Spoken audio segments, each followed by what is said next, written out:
Hi, this is Stephen Robinson. Welcome back to the Play Typer Guy podcast. My guest again is Gabe Garbowit. We're continuing our conversation from last time about the upcoming election and some things we probably shouldn't talk about. So stay tuned. It seems frustrating because Democrats seem to acknowledge that voter perception matters, even if it's not true. So there's no invasion, but voters seem to believe this. So we need to pass something. Cities aren't on fire, but voters seem to believe that because of rising property crime and other things. So we need to do something. We can't have these crazy progressive DAs. We've got to be hard, and that's been the Biden position. But on the economy, that's where they say, oh, you don't know how good you have it. You're too onto TikTok. Do you have a sense of why there's that sense of believing what the voters say matters on, obviously crime and immigration, but not on the economy? Absolutely. Here's what I think about that. It is the voters, sure, but the members are a huge, huge factor in this. I have this story about this time I was invited to talk with a senior Dem staffer. I don't want to be too specific with the details, just I guess out of respect or something. But fair enough. Yeah, but it was towards the end of 2020. I'm pretty sure it was before the insurrection. Yeah, it was. And they kind of wanted to suss out if I was cool. So they started the conversation. They're like, civil rights. And I kind of knew where this was going already, but it was why can't Democrats understand that, if we don't, if we do something about civil rights, we're less likely to win because, there's a bunch of racists in our coalition and we have to, appeal to them. Mm-hmm. I mean, maybe, I guess, but what I think kind of the undertone of it was that the person was uncomfortable with doing anything, especially about policing and about those issues. It was just kind of making up a bunch of things to kind of course. Yeah. And that's been the sort of the rhetoric. We see it all the time, is that, these guys are going to be worse. It's been somewhat unfortunate rhetoric regarding, pro-Palestinian protesters and stuff of oh, well, how could you possibly upset with the Democratic position and Republicans are going to put you in camps and all this sort of stuff, which is really hateful type of rhetoric. And I think it goes back to your other, sense about free and fair elections, because if every time it comes around, Democrats are telling people of color or women there's only one choice, but, the white guys who vote for Republicans in suburban areas or whatever, we're not going to actually call them racist or fascist. We're actually going to try to reason with them on these issues. But if you could even consider staying home or, God forbid, voting Republican, you're an idiot, is usually kind of alienating, I think, and not, and it seems, again, the rhetoric often changes because this is not, the election now is very different from how things were governed. And it's this vicious cycle because it's never like Democrats are rewarded for the sort of bipartisan appealing and everything. And but yes, I mean, it goes back to this going back, dismantling Trumpism and MAGA, instead of, which was what Merrick Garland, Attorney General, did, was starting with the lowest hanging fruit, a bunch of prosecuting thugs, as opposed to the top of the. Also, which is not started by the Trump Justice Department. Actually, it's pretty remarkable how much of the investigation that became the January 6th investigation happened because of I think his name is Michael Sherwin, the U.S. Attorney for D.C. A lot of that was started under him, not under Garland. I mean, I don't want to like totally remove Garland from the equation, but yeah, I mean, it's pretty wild, the lack of action about that. Yeah. I think that is the way that the reason why I talk so much on like Twitter about like polling and how it's weaponized is because like one way you can kind of start to understand like how a lot of people at the top are acting is like who are like the pundits that are like really in vogue there. And the one that I remember like really electrified everybody at the time. And like at the beginning I was like kind of interested in what he had to say, but it was like becoming obvious that there was like a lot of spin involved is David Shore. Mm-hmm. He's like, so, for those that don't know, he's like this pollster guy, very big on Twitter, who's like constantly giving like, very like internal polling things to very complex problems. He actually got the reason why he actually became successful initially is during the unrest after George Floyd's murder, he tweeted some study that showed that like rioting is bad for Democrats or something like that. And he got fired from his workplace. And then the press started interviewing him. And then he became like this really big like soothsayer in Democratic circles. And what people really liked about him is like he's like, I'm actually like a Bernie person. Like I'm super left, but I just am like, I feel that like, the only way for Democrats to win is to be like very right. And like I know that that's the best way that I'll get to my socialist paradise or whatever. And it was very clever because the polling stuff that he would send, it really, I'd ask like a few friends about it. Like a lot of it didn't really make any sense, or like it was just like a lot of fancy numbers. But it got him like a lot of play on Capitol Hill and the White House for that matter, because he was saying like everything that they wanted to hear, but he was doing it in a way where he was like, that's not my opinion. It's just what the data is saying. Mm-hmm.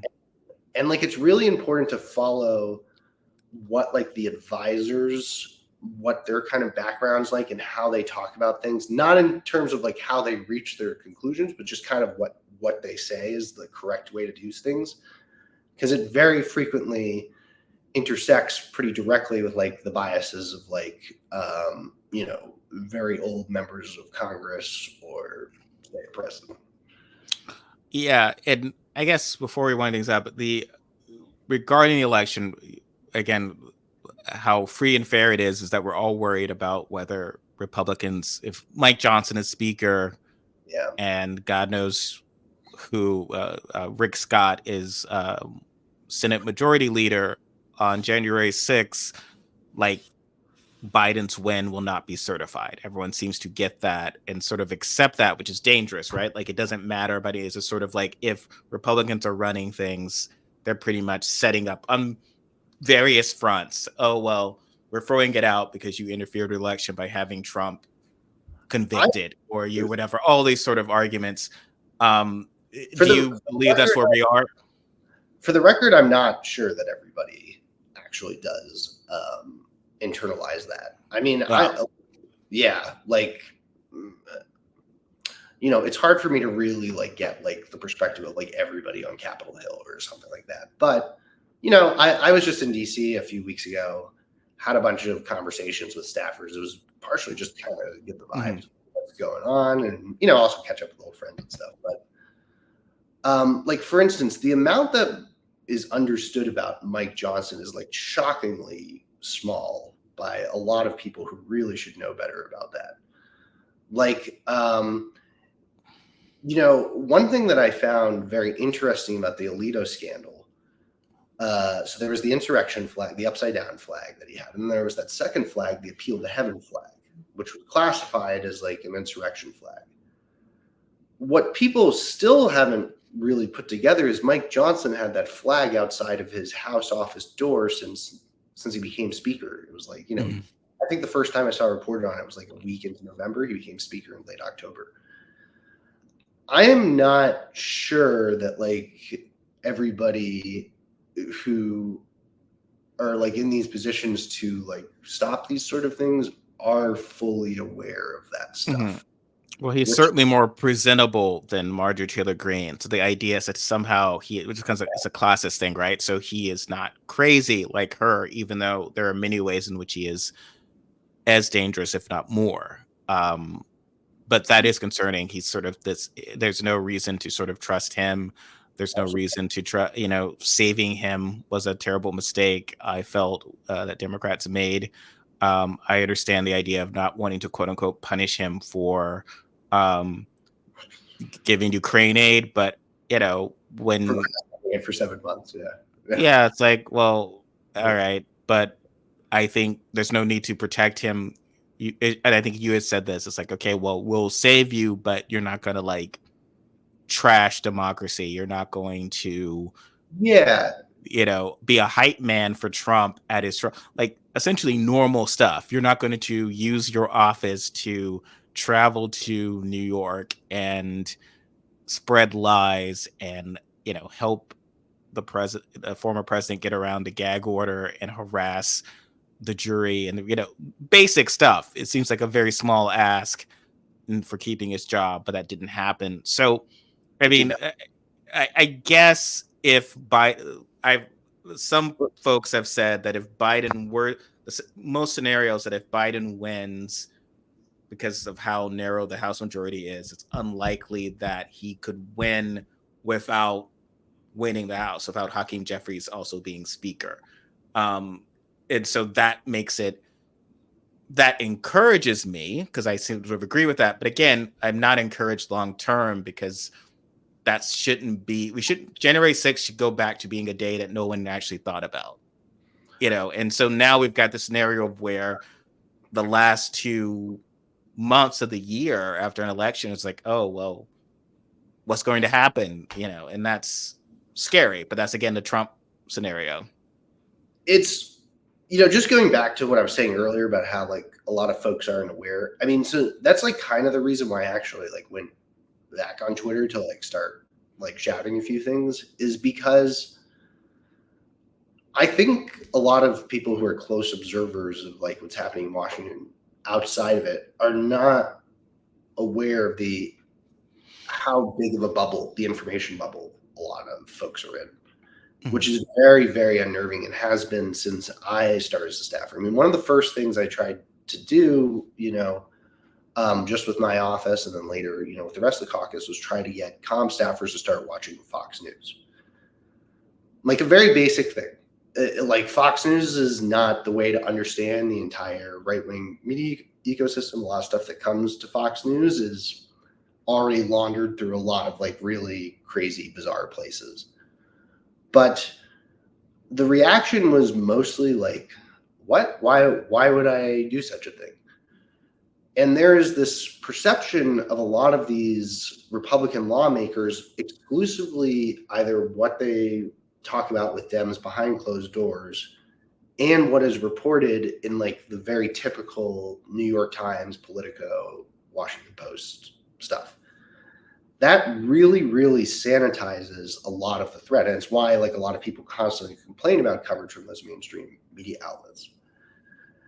And I've like tweeted somewhat provocatively before, like something like, if we lose the Republic, it's going to be because like Nancy Pelosi and Chuck Schumer couldn't bother watching Fox News.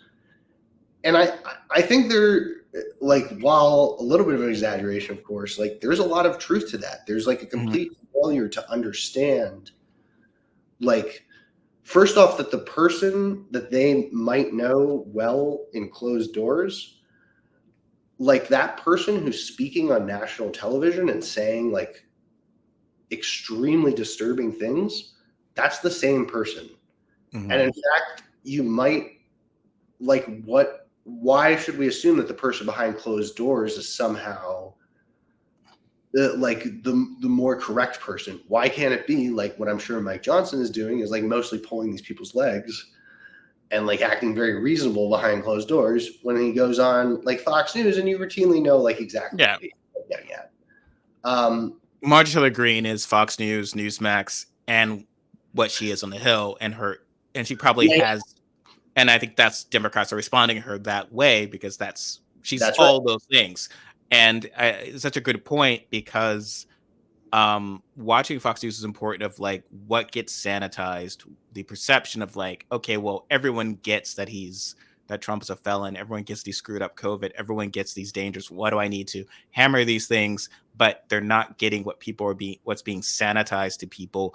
There's also, as you were saying, exerting pressure, right? So there's no cost made for going on Fox, like many of these Republicans do, and saying this stuff. In which case, if a Democrat, if there is no kind of liberal or far left version of Fox, but if you had someone going on, especially from a um, relatively swing district, there would be constant pressure. There'd be speeches on the floor. There'd be sort of Right. to embarrass this person, and the wedging here is a sort of letting. If you let Republicans have it every way, then of course they're going to benefit from that, right? They can go on Fox and That's talk right. smack, and then they can kind of come to you and be polite, and then you're going to go and say, "Oh, well, you know, I can reason with them." I think Biden said things like that, and I don't see how that helps down the line. It doesn't, because ultimately they're going to vote in very dangerous ways. Here's like a very concrete example. So the lab leak theory. I am not a scientist. I'm not gonna like. It doesn't even matter. Like all that. Like for folks who don't know, like the lab leak theory was this thing that got a lot of traction from Republicans in the Senate, and still is like talked about in the Senate. This idea that like COVID started because there was a certain type of research in a lab in Wuhan, and the virus was released that way. Is it true? Is it not? I I don't know. For what I'm about to say, like I couldn't really care less. What I do know is when the Republicans started talking about it, I like kind of like tried to trace where is this coming from. It starts with like this Medium post by some ex New York Times science journalist who like writes something. Again, maybe it's interesting, maybe it's not qualified to understand it. Tucker Carlson repeats it. Do they care about this? They care about it as much as I'm saying that I care about it. What they cared about was that it like they used it as a way to both like destroy like trust in scientific communities and Fauci. Like they hate Dr. Fauci because Dr. Fauci said things that Trump didn't want him to say. He's a good scapegoat to like blame all the terribleness of 2020 on it. Like, so I brought this up in a meeting once. Like, okay, they're all about to talk about the lab leak theory. Like, we should be going after, like, they're doing this to destroy trust in public health and to deflect blame from Trump, who, like, we could point to 1,000 things that he did that, like, made the pandemic much worse. And there was this concern that, like, doing that could be a problem because maybe the lab leak theory is true. And that to me like really illustrates the dynamic because you have like it's like the Democrats are like understanding why an issue is being debated in the Senate on a totally different plane than how the Republicans are, and it's causing the Democrats to like not understand the motives. And when you don't understand that, then it creates what you were saying, like a space for the Republicans to freely kind of say stuff that they know is like working on many different levels. And the Democrats are like kind of being silent because they're like, well, I don't have all the evidence yet. This is a complicated issue. It is a complicated issue, which is exactly why, like, why would these people be the ones who would know anything about it? Mm-hmm. Like, What is as a communications person, how is there anything voters can do or anyone can do to kind of change this dynamic? Or how does it, because it seems, I mean, obviously it got changed within the Republican Party, arguably within the past 15 years, we say it started accelerating with the Tea Party revolution in 2009. So what can be done to sort of change how Democrats are operating? so I think like a big thing, and I try to talk about this a lot, is yes, I worked in the Senate for 4.5 years, like whatever. I know, like, some of the silly like rules and insider baseball stuff. I think that people should like give a lot less um like uh leeway with Democrats to tell them things that they can't be done because blah blah blah blah blah. So like if someone is saying like, oh, I can't do anything about Alito's insurrection flag because the Senate rules say this, people should not accept that as a valid explanation. It almost never is. And like what really needs to change for the Democrats to um, like go on a course where they can be more aggressive and like really counter this very large and extremely disturbing threat our country is facing is for people is for a posture change where they have to think about like how am I confronting that threat every day as opposed to how am I able to talk with my friends in the Senate about like XYZ and like hide a bunch of things so that other people can't find out. And I think my experience is that like a lot of people, a lot of voters who follow national politics in any form, like often have a lot better instincts on like what needs to be done than what's happening at the national level. Like there's and but like that's kind of almost by design. It's sort of made to make people feel, oh, should I really be pushing this? I'm not sure. There's going to be a lot of people who will say that sounds ridiculous. It almost never is. And even pushing things that, sure, maybe there's some rule that technically says blah, blah, blah, like that is pushing like a general posture change and a way for Democrats to think about things in a very different way.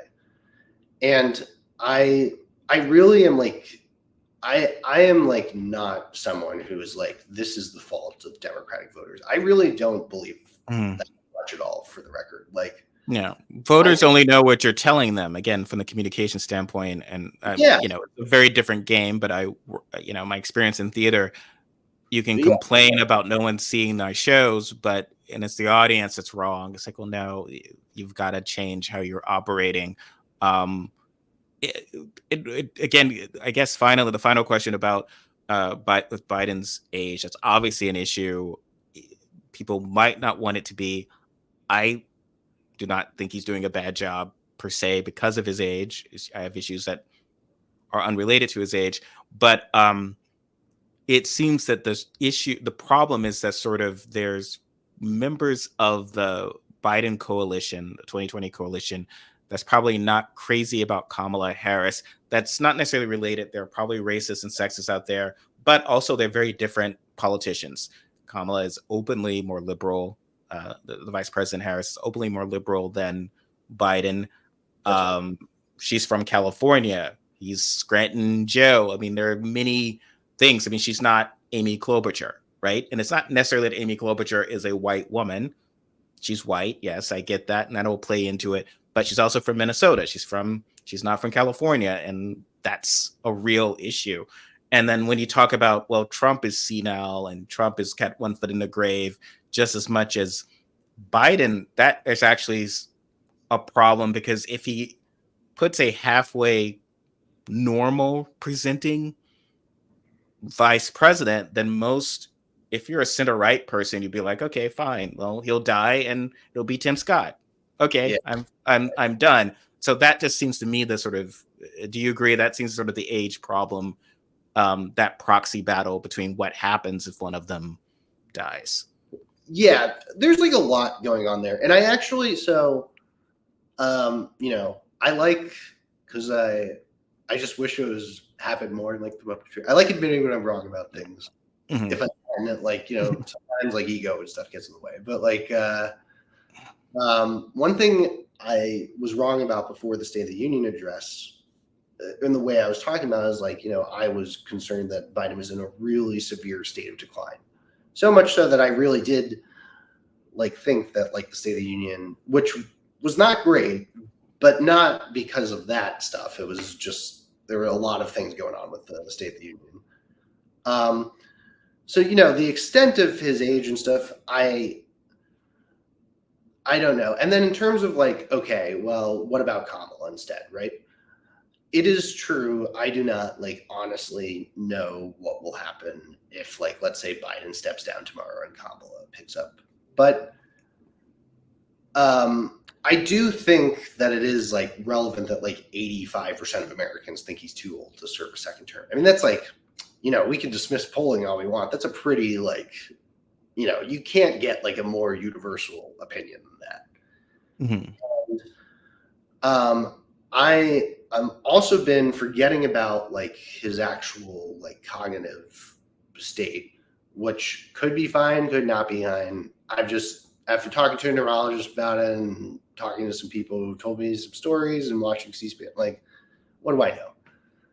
But I do think like a problem with Biden that is not even necessarily related to his age so much as just how he's always been is he's very rigid and inflexible with his thinking. And like, we're definitely seeing the impact of that with how he's been handling the situation in Gaza. And my guess is that, I've never been like a huge like Kamala stan or anything, but I suspect there would be a lot less rigid thinking coming from there. But what I've been trying to say, like when I've been talking about this on Twitter now, like I've basically been trying to at least like, okay, if we have to accept that this guy is going to be the nominee, even though like this is something that like pretty much everybody concerns about, like the way the Biden team has been handling the age has been really, really a big problem and like keeps reinforcing the issue. They do it in a few ways. Like if he is like truly like very vigorous and able to sit down for interviews and stuff, he should do more of them. But if he's not, like one thing I've been seeing is like, for instance, just the other day, there's kind of like that big clip of him like walking somewhere else at Normandy to greet a skydiver, right? And like if you look at like the Biden teams, like their comms people and like what they're talking about all day, and they're constantly like litigating this clip, right? Constantly like, well, the cropping's wrong, the angle's wrong. Look, here's a frame. And then like amplifying everybody, clearly also bringing other surrogates out to talk about how wrong this clip is.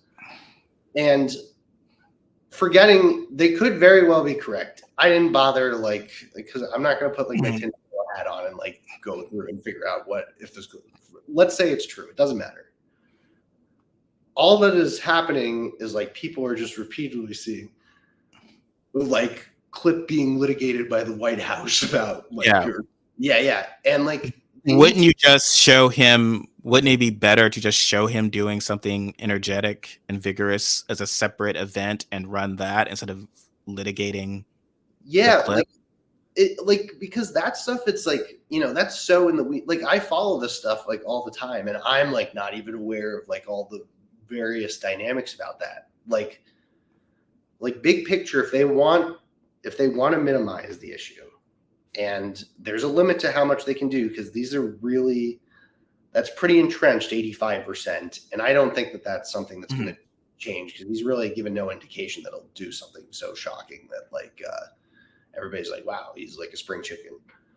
But if they're going to do this, focus on the fact that Trump is old if you really need to, or just like play clips of him. So at least the issue is like somewhat neutralized because right now a lot more people think Biden is too old than they think Trump is too old. And like, shut the hell up about it. Like, it's like it's clear that there's like a real insecurity there in the White House, right? Sure, I was very frustrated about it, but like, yeah, hammer Trump about it. It's interesting because again, the debate, the benefit again is that it will be two old guys. One is psychotic, so you choose the non-psycho. It's not psychopath. It's not the best choice for America, but that's what it is. But what's concerning is that when he's doing events that are sort of overtly pro-democratic. So when he appears with Bill Clinton, like who was president 30 years ago, but is still younger than Biden, and obviously Barack Obama, who's will turn 63 in a couple months, but is vigorous and whatever. It seems like he's the elder statesman, but he's the one running again, not the youngest guy on this stage, or even Hillary Clinton at I believe 77 this year. Yep. She was at the Tonys. Yeah. I understand that she is not the age she was when I voted for her, or when I voted for her husband, but to me it's like you have to acknowledge the fact that it's not just that, ooh, someone over 70. It's like he is presenting to, I feel, two people differently than other politicians around his age. And, again, these are good faith. I've had conversations with, I would say, good faith, non plugged in voters, Democratic voters who think he's old and confused and worry about his ability to do a different Yeah. term. And they're just making a choice, and I would say out of fear because of Trump, but then leads me to be like, geez, that would have been, again, a very dangerous situation if, like, what if it were Tom Cotton, who's frightening in so many ways, but like, what Yeah. if Yeah. that age issue was not that close? Like, this was a very risky thing that Democrats did. I am extremely upset about the situation. I mean, there's no real sense in being too sour grapes about it at this point.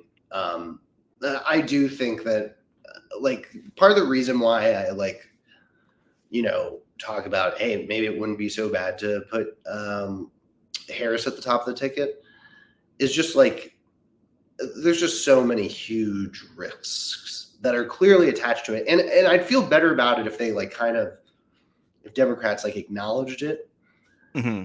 and kind of worked from there. But it's clear that there's not that sort of acknowledgement. And the other thing I'll say is from being in Washington, one thing I saw in the Senate was what happened with Dianne Feinstein, who stories started coming out in I think 2020 or maybe a little later, but I had actually heard about this in 2018. It's one of the few real I guess open secret things I knew about.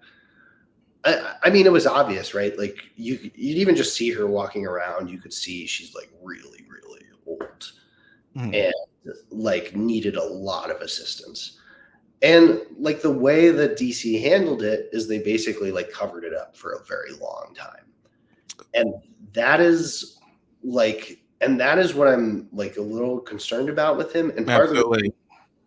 because I know that it is almost certain that all those aides around him, a lot of them also knowing that if the guard changes, they might lose some sort of influence. Yeah. Uh, That's such a good point. That's such a good point because, that had concerned me with Feinstein, because before I would say, obviously more so than Trump, who's what would never relinquish power, maybe yeah, to Ivanka or something. But, I would think, okay, well, Biden's owed, but there'll be transparency, there'll be an yeah, understanding, and then they'll invoke 25th Amendment if necessary, but he will be upfront to the. But I got concerned about that with how Feinstein was handled, and you're right. I think people don't. I mean, they don't watch The West Wing, but it is a separate team, so there are people who would have every motivation to keep Biden in office, as opposed to the vice president, who has a totally different team. The chief of staff, the most powerful, and one of the most powerful positions, would be very different. absolutely. And there's every motivation. So that does leave a sense of, okay, well, what's going to happen? Obviously Harris can't look like she's trying to pull a Macbeth and No, no, take out the old guy. And so invoking the 25th Amendment it's more easily said than done. yeah, Um, that'd and be good. Then also, the Congress has to approve it too, and it'd be a whole thing. Yeah, yeah, so though that definitely, it concerns me. I go back. COVID was always so strange because I felt like if the primaries had just been a couple months later, I think of, I lived in Seattle at the time. my governor, Jay Inslee, people who were stepping up and leading so greatly, who were, before he was getting crushed, but then it would be like, oh, and he was a spry late 60s at the time, but still much younger, and also had made more of a name of himself, kind of leading in such a serious way, might have been a, potentially good choice. It was just a weird situation that fell. And to me, it made it seem like, okay, well, how did it become Biden? Was there really no other? Our bench so bad that, like, from Cory Booker to Tim Ryan to all these other people? Not saying I guess my question is sort of, the defense is like, well, Biden had so much experience and could finagle Congress again to pass all these, great bills. But then it comes back, well, if my right to exist is going to come down to just winning the election, then we should have just picked, George Clooney, right? Like, because then it's all about winning the election, and George Clooney could pick names out of a centerfold of liberal justices to replace Supreme Court justices. So that just becomes this question of why did we enter in this choice? And it seems like I'm bashing Biden. I'm not. I'm just sort of like, concerned for my own existence. There's like a great book about this. It's quite short too, which is something I like in political books. Seth Masket wrote it. He's like a political scientist. It's like learning from loss, like the 2020, something like about like the 2020 election as like 2016. Like, why did the primary voters and the elites, who also have like a huge role in determining the nominee, or at least everyone thought they did until Trump came along. Like, for the most part, still yes in the Democratic Party. Certainly Biden, I would definitely argue like Biden's end victory had a lot to do with like elite maneuvering, shuffling around, that much more so than the actual voters themselves, like saying things one way or another. But yeah, like the big thing that was like constantly talked about amongst both elites and voters is like this electability problem. And electability is one of those things I try not to think about personally too much. Like, because I just like know that like I'm going to be totally wrong about it. I mean, like, I can't guess like how 350 million people are thinking about someone. Like, I could be totally wrong about all these things about Biden. I mean, polling is like, it informs your viewpoint, but But isn't that what's so frustrating about the poll deniers? Because if you go back to 2020, the entire Biden campaign was based on polling. Like, when Warren was ahead, they would say, well, Warren might be, looks like you guys are liking Warren, but some of you guys might like Klobuchar, but look at these swing state polls, which head to head. So like, it seemed like it was all about polling when it was beneficial to Biden. Yeah, like what I believe is that it's like kind of dangerous when people start thinking about like electability as like the only consideration, like without some real evidence otherwise. Like, for instance, in that story I was talking about, like with civil rights, right? And that senior Dem staffer, right? That was how that staffer was couching the whole argument, right? Is like electability and like why we shouldn't do anything about policing and civil rights legislation, right? And like, could be right. I truly don't know. But one thing that book that I mentioned talks a lot about is like, people were clearly very unnerved by how Hillary lost in 2016. And some people thought it was because she was a woman. Could be true.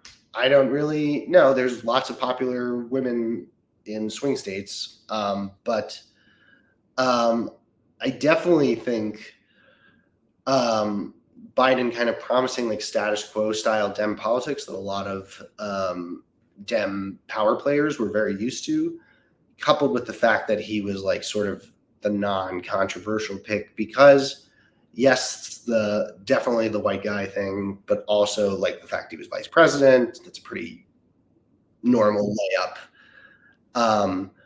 I think those things came together. But yeah, I really, the electability stuff, I am like really hesitant to like when I'm like judging candidates to like view it entirely in those terms. Because first off, sometimes you got to go for the gold, but also, if polling isn't like super clear about that, nobody really knows what the hell is going on with any of this stuff. Yeah. And I think like it's going to be very like tragically ironic if Biden loses to Trump. The entire reason he exists as a presidential candidate is because of that electability argument. Oh And yeah, and he was profoundly unpopular from the beginning. But then again, I was warning that, um, and not necessarily that I was a Warren stan, but I was sort of people. It felt like his base of popularity was more of, well, he's the most electable. So when you remove that, then, well, what's his base of support? And that's sort of what we kind of seen. He's sort of been sort of fundamentally unpopular by every measure. And yeah, again, people are saying like, well, everyone's unpopular now. Like it's impossible to be, but then you kind of go and Gretchen Whitmer's very popular in her state and other like, so I don't know how much I believe that, but it's where we are now. I It's definitely don't accept the premise for the record. Like, so what I've seen like a lot of is like comparing to like for instance, you probably saw that photo of the G7 leaders and like how they mm, were all unpopular. I mean, there could be some magical story to tell about like how they're all unpopular for the same exact reason. But yeah, like, for instance, here in Minnesota, um, I'm not like a huge fan of our governor. He's been like kind of progressive light, but to a much lesser degree than Biden. But he's like immensely popular and he's an incumbent. And it just doesn't quite sit right with me, the idea. And also, if it really is the case that some like law of physics that like the Democratic nominee must be this unpopular, and he's really unpopular, Biden. I mean, like these approval ratings are lower than what Trump's were after the insurrection. I just really have like a hard time like accepting that is like truly there's no other possibility.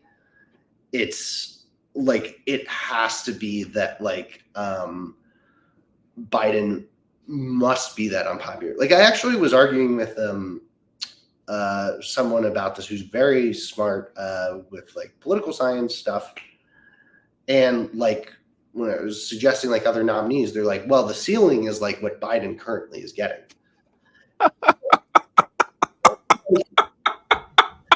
Yeah, that was maybe. like that was Yeah, Biden with a fake mustache. Well, the ceiling is obviously. yeah. Like, I guess like, is it really like that hard to be a president that people think is like way better than the convicted felon, rapist, insurrectionist? I just don't.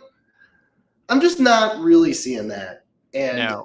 it's a it's an emotional reaction. I know at the very least that like polls can't really tell me that information one way or another, but I don't accept it as like a reason why it had to be Biden and why it must be Biden. And yeah, he's like the top that the Democrats can possibly have to offer. There's a lot of that Yeah. also I find with political commentary is like something happens after the fact, and there's a lot of like rationalizations of why it must happen, why it must Mm. have happened that way. Maybe because the Yeah. political system is what it is, and sometimes that's true, sometimes it's not. It's just trying to be, I guess, make spin things to a better situation because here's where we are. Um, and obviously I am definitely hoping as much for the best. Yeah, I wish I wasn't having to cross every finger, cross every toe, but here's where we are. Thank you so much, Gabe, for taking the time. my pleasure. This will, I'm sure I'll probably make this a two-parter because we really had a great discussion here. Where can folks find you for if you wish to be found on the internet or so forth? Yeah, right now, I mean, one thing I've kind of taken pride in until I figure out like something that I'm comfortable with is that I truly am not selling anything. I mean, I don't do anything involving national politics anymore professionally. So, yeah, my Twitter handle is at Senate Gabe. I'm also on Blue Sky, and that's basically it. I Yeah. don't have, um, yeah. Uh, and yeah, it's basically just so you can see more hot takes that Yes. There was Well, they're very good takes. Thank you so much for your insight into what's gonna happening sort of in the Senate. It is sort of a different world in many ways. And hopefully we'll maybe have you back on later towards the as election gets closer, and hopefully things will be in a better situation. Thank you, yeah, yeah. everyone, for watching. Like, share, subscribe, and we'll catch you next time. Take care. Bye, Stephen.